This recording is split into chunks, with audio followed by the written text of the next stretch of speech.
ॐ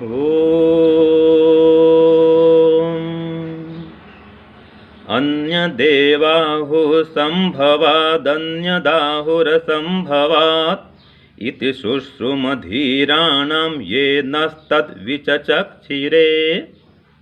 यह ईशावास्य उपनिषद का 13वां मंत्र है। इस मंत्र में कहा संभव अर्थात समष्टिवाद का कुछ और फल है। असंभव अर्थात समष्टि रूप में न रहकर व्यक्ति को समाज में मुख्य मानकर व्यक्तिवाद से चलने का कुछ और फल है।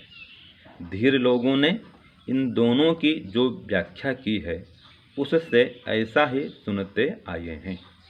ये तो कथन है उपनिषद का कि समष्टिवाद समूह रूप में चलने का अलग फल मिलता है। उसके लिए अलग प्रकार का त्याग चाहिए, संघर्ष चाहिए, सहनशक्ति चाहिए। और जो व्यक्तिवाद में चलता है इसमें तो मन माना है, कुछ भी करने में हम स्वतंत्र हैं। लेकिन समष्टिवाद में चलते हैं तो सबको देख के चलना पड़ता है, सबके हित के लिए काम करना पड़ता है। व्यक्तिगत मान अपमान को, सुख सुविधा को छोड़ना पड़ता है। ये व्यक्तिवाद है। तो व्यक्तिवाद में चलेंगे तो इसका अलग फल मिलेगा, और जो समष्टिवाद में चलेंगे इसका अलग फल मिलेगा। दोनों के अलग अलग व्याख्या आचार्यों ने की है, विद्वानों ने की है, और दोनों में चलने का अलग अलग फल भी बताया गया है। ये चर्चा आती है उपनिषद में। अब इसी बात को कहा गया है वेद में।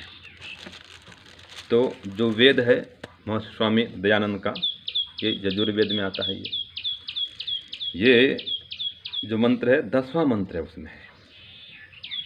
उसमें कहा संभव अर्थात जो संयोग से उत्पन्न होता है। संभव सम्यक भवति, भली भांति जिसका निर्माण हुआ है, ये कार्य जगत। और असंभव जिसका निर्माण नहीं हुआ है, जो उत्पन्न नहीं हुआ है, अर्थात प्रकृति। तो जो कारण है सबका है वो मूल प्रकृति असंभव, और जो कार्य है जो उत्पन्न हुआ है वो संभव। इन दोनों का ही अलग अलग फल है, अर्थात इन दोनों से ही अलग अलग लाभ मिलता है। कार्य जगत से अलग लाभ है, प्रकृति से अलग लाभ है। प्रकृति से ही सारा संसार बना हुआ है, ये विकृति है। तो मूल तो पदार्थ प्रकृति है।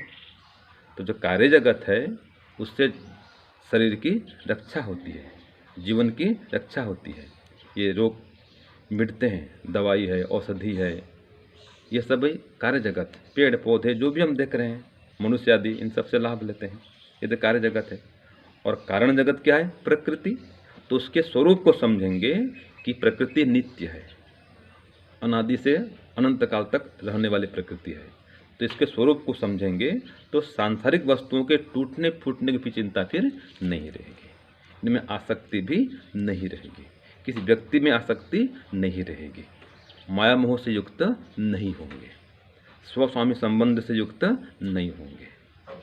तो जो मूल प्रकृति है उसके स्वरूप को भी समझें कि सबके अंदर वही कारण तत्व विद्यमान है, सत्व रज और तम, और ये अविनाशी है। सारे पदार्थ जो है मूल रूप से उसी कारण में लीन होते हैं। तो इसलिए इनके टूटने फूटने पर कोई चिंता नहीं करें। अगले बार फिर इनका निर्माण परमात्मा करेगा इसी प्रकृति से। हम जो देख रहे हैं ये संसार, तो मूल प्रकृति तो नष्ट होगी नहीं। भले संसार नष्ट हो जाए, शरीर नष्ट हो जाए, कोई बात नहीं, फिर शरीर मिल जाएगा, फिर संसार बन जाएगा। तो इस प्रकार से प्रकृति के स्वरूप को समझें और जो कार्य जगत है इसके स्वरूप को भी समझें। ये वेद की बात है। महर्षि स्वामी दयानंद क्या कहते हैं इसमें? हे मनुष्यों, जैसे विद्वान लोग कार्य कारण रूप वस्तु से भिन्न भिन्न वक्ष्यमाण उपकार लेते और लिवाते हैं तथा उन कार्य कारण के गुणों को जानकर जनाते हैं, ऐसे तुम लोग भी निश्चय करो। तो ये काम विद्वानों का है कि वो जनाएंगे, बतलाएंगे, ये कार्य है, ये कारण है, तो इसके ये लाभ है, इसके ये लाभ है। तो निर्देश करना, उपदेश करना, ये कार्य विद्वानों का है। तो ये काम भली भांति करेंगे तो सब लोग समझेंगे।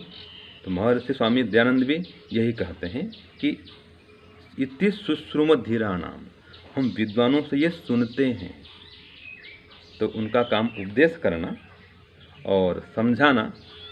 जगत जो है वो नाशवान है, ये भी हम समझें और समझाएं भी। शरीर नाशवान है, ये भी समझे समझाएं भी।